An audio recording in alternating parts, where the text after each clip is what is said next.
Spørgsmål 9 om immunforsvaret og ELISA. Generelt er immunforsvarets primære opgave at beskytte mod patogener. Det kan eksempelvis være virus eller bakterier.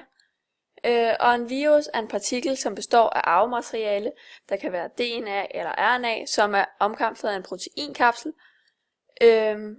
Og så består det af en række overflademolekyler, som også er lavet af protein. En virus fungerer som en parasit, det vil sige, at den kræver en celle for at kopiere sig selv. Og derfor så betegnes den ikke som en levende organisme. En virus fungerer ved at overtage en celles stofskifte og dermed formere sig. Det gør den ved at overtage cellens proteinproduktionskapsel, som dermed udtrykker cellens proteiner som virus, og hvor den så gør, at cellen udtrykker de proteiner, som virus DNA eller RNA koder for. Og dermed så kan den så danne nye viruser. Når der er en tilpas meget virus dannet, så vil cellen dø, og dermed vil virus blive frigives igen til dens omgivelser, og så kan det så inficere nye celler. Der findes forskellige typer af virus, og man kan overordnet dele dem ind i 6 grupper. Der findes virus med dobbeltstrenget DNA og enkeltstrenget DNA, dobbeltstrenget RNA eller enkeltstrenget RNA, hvor der kan være sens eller antisens. Plus at der kan findes viruser med 2 enkeltstrengede RNA. Og de indeholder forskellige former for DNA og kan dermed forårsage forskellige sygdomme. Eksempelvis så er der en dobbeltstrenget DNA-virus, som kan være en koppevirus, og dermed så forårsager den kopper, altså sygdommen kopper. Immunforsvaret deles op i 2 dele, det uspecifikke og det specifikke immunforsvar. Og det uspecifikke immunforsvar kaldes også det medfødte immunforsvar, og det reagerer på infektioner med det samme. Når kontakten med patogener foregår sådan via hudens slimhæller og luftveje eller fordøjelseskanalen, urinveje og kønsorganerne. Eksempelvis så er en lav pH og ikke patogene bakterier på huden med til at beskytte imod indtrængende bakterier. Og spyt, tårer og slim indeholder leucymer, som er bakteriedræbende enzym. Hvis patogener har held med at passere huden, så vil den blive genkendt af makrofager eller neutrofile granulocytter og dendritceller. Makrofager aktiverer den bakteriedræbende organisme sammen med neutrofile granulocytter, hvor patogener så optages og nedbrydes af dendritceller. Virus har ikke generelle proteiner på overfladen, og derfor så genkendes de sjældent af makrofager. Når patogener genkendes, udløses der en produktion af forskellige proteiner og peptider. Det kan være antimikrobielle peptider, som ødelægger membranen hos patogener, eller interferinone proteiner, som udskilles af virusinficerede værtsceller, og dermed hæmmer det spredningen af virus. Og så er der de celler, vi kalder neutral killer, eller NK-cellerne, som genkender virusinficerede celler ved hjælp af dens overfladesproteiner, også kaldet MH1. Og disse udtrykkes på alle celler, men de virusinficerede celler har altså mindre af det der MHC1, og dermed så kan neutral killer cellerne så skelne dem ud fra de andre celler. Og neutral killer cellerne de udskiller så en cellegift, og dermed går de ind og dræber patogenerne. Det specifikke immunforsvar klarer størstedelen af alle infektioner og har særlige hukommelsesmekanismer. Vigtige funktioner er antistoffer og antigener, som spiller en helt central rolle. Antistoffer er opbygget af 2 dele, en let og en tung, som vi ser her, og er formet som et Y. Og vi ser her den lette kæde og den tunge kæde. Og den lette del er så den variable del, som kan variere i forhold til hvilket form for antigen, der er tale om, og dermed kan antigenet bindes til. Antigenet sidder på overfladen af alle celler, som består af proteiner eller kulhydrater. Og hver celle har så en unik antigen, som immunforsvaret så skal genkende. Antistoffer deles op i 5 forskellige klasser, og de har forskellige antal bindingssteder og forskellige affinitet. Og den afhænger så af, hvor godt antigenet bindes. Man kan eksempelvis give 3 forskellige måder, som antistoffer kan virke på. De kan eksempelvis virke til at binde sig til toksiner, altså giftstoffer, som så gør, at makrofagerne kan fagocytere dem, det her toksin-antistofkompleks, og dermed fordøje det. Det kan også binde sig til ekstracellulære bakterier, hvor bakterierne så, eller antistofferne bindes til bakterierne, så bakterierne dækkes af antistof, og dermed kan makrofagerne igen fordøje disse, eller at de kan bindes til bakterier i plasma, og der kan så komme en komplementaktivering, og derved så sprænges og fordøjes så den her celle. Men i alle tilfælde så bindes antistofferne til patogenet til makrofagerne ved hjælp af MHC2-molekyler, som jeg kommer nærmere ind på om lidt. B- og T-celler genkender antigener ved hjælp af receptorer, og de kan genkende næsten alle antigener. Det er på grund af, at de har en unik variation af en antigenreceptor. Dermed er hele populationen af et enormt antal af receptorer med til at gøre, at de kan binde sig til næsten alle antigener. Og dermed har de altså forskellige antigenbindende områder. T-cellereceptoren er tilpasset til at opdage antigener. Det specifikke immunforsvar aktiveres, når patogener fagocyteres af makrofager eller dendritceller. Dendritceller går så ud i det inficerede væv og sørger for, at antigenen bindes til receptoren, og patogenet fagocyteres så. Når dendritcellen så har optaget patogenet, vandrer den mod lymfeknuderne, hvor det modnes til en antigenpræsenterende celle. Dendritcellens primære funktion så er altså ikke at ødelægge antigenet, men at bære antigenet og dermed vise det for T-cellerne. Derfor kaldes den også den antigenpræsenterende celle.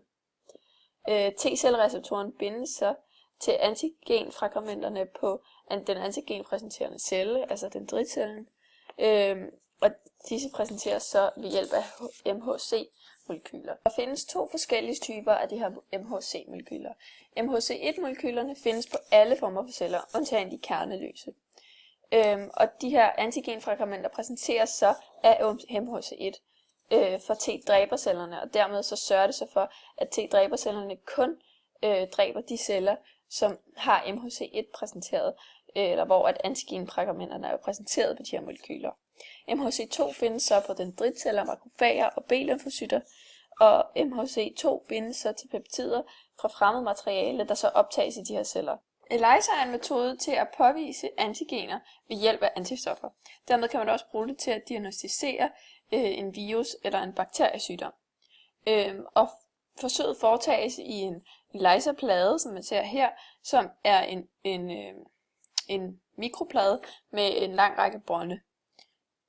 Og det er så en kvalitativ metode, hvor man altså tester, om der er et antigen eller ej.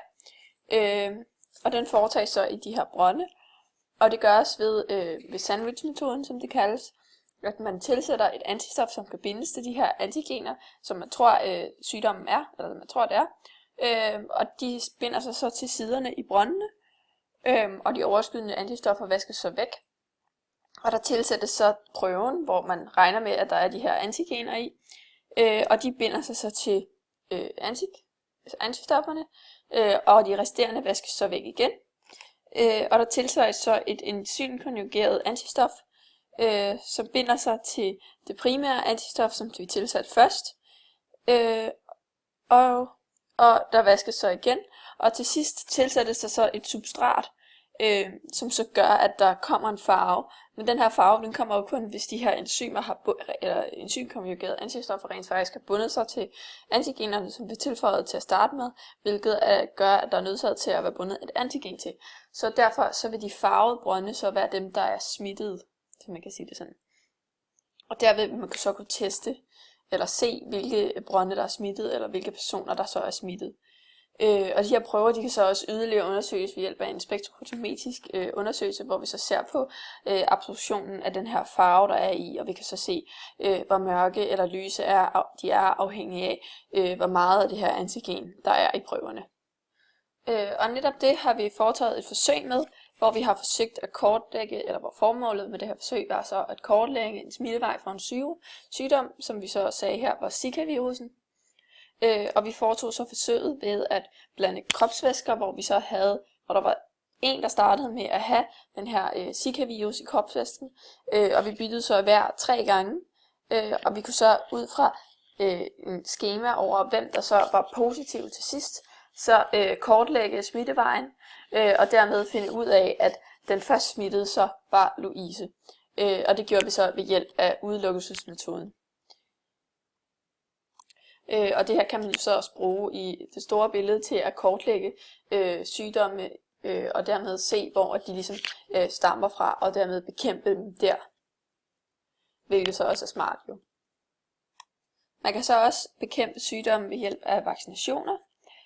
Og det gjorde man allerførste gang i 1796, hvor man opdagede en koppevaccine. Altså man gav en patient en lille smule af den her væske, som der ligesom var en af de her bylder, man får af den her sygdom. Og dermed så fik man kun en lille bitte byld, og dermed så var man så immun over for den her sygdom bagefter. Man vidste så ikke helt hvorfor på det her tidspunkt. Men det der sker, det er, at T-cellerne genkender antigenet og deler sig til en klon, til et specifik T-lymfocyt, og dermed så bliver de så til hukommelsesceller. Og den her hukommelsescelle kan så også omfattes af B-celler, og så ligesom så er baggrunden for den her vaccination. Og der findes så passiv og aktiv immunisering. Passiv immunisering er, når for eksempel en moder giver antistoffet IgG til fosteret under graviditeten, eller når man ind med modermælken får antistoffet IgA overført. Og det her er altså en passiv immunisering, fordi man ikke gør noget for det. Det er ligesom en naturlig proces. Og så er der så den aktive immunisering, hvor man giver et antigen fra en organisme, og hvor kroppen så reagerer med en primær immunreaktion. Og når immunforsvaret reagerer på det her antigen, så aktiveres B-cellerne, og der dannes et antistofproducerende plasmacelle, og en hukommelsescelle, altså en B-huskecelle. Og der dannes for altid først IgM, og derefter IgE, som bevares længere tid i kroppen. Så det her IgE bliver så længere tid i kroppen, og kan dermed bekæmpe det her antigen i fremtiden. Og det afgørende er, at antistofferne er specifikke på de her B- og T-huskeceller. Så dermed i fremtiden, hvis at antigenet optræder i kroppen igen, så vil kroppen hurtigt kunne bekæmpe det, fordi det dermed kan huske det her specifikke antigen. Og der findes så forskellige typer af vacciner. Man kan vaccinere med et inaktivt bakterietoksin, eller dræbte mikroorganismer, delemikroorganismer, eller svækkede organismer, eller antigenproteiner, altså bare rene antigener. Og det afhænger lidt af, hvilken type af vaccine, eller hvilke sygdom, der er snak om, hvor aggressiv den er, hvis man kan sige det. Og det primære formål jo er jo så, at den B- og T-huskeceller for i fremtiden at undgå at blive syg. Men der kan så også være en del fordele, der kan både være fordele og ulemper. Hvis man er ældre, eller i forvejen har et nedsat immunforsvar, så kan det være, at ens immunforsvar ikke har styrke nok til at kunne bekæmpe det her antigen, og dermed så vil man alligevel blive syg af den her vaccine. Og for eksempel influenza-vaccinen, som ofte gives til ældre, kan man faktisk gå hen og dø af, hvis man har så lavt et svagt immunforsvar, at man ikke længere kan bekæmpe den her influenza, som er en virus. Ja, og der kan så også være fordele ved det, ved at man i fremtiden kan spare penge på at bekæmpe specifikke sygdomme, som ellers skulle have været behandlet på hospitalet. Her kan man så bare give en vaccination, og så er det ligesom overstået, og der er ikke sådan flere, der bliver syge af den. Dermed kan man så også udrydde sygdomme. For eksempel kopper er allerede en udryddet sygdom, på grund af, at man har kunne vaccinere imod den.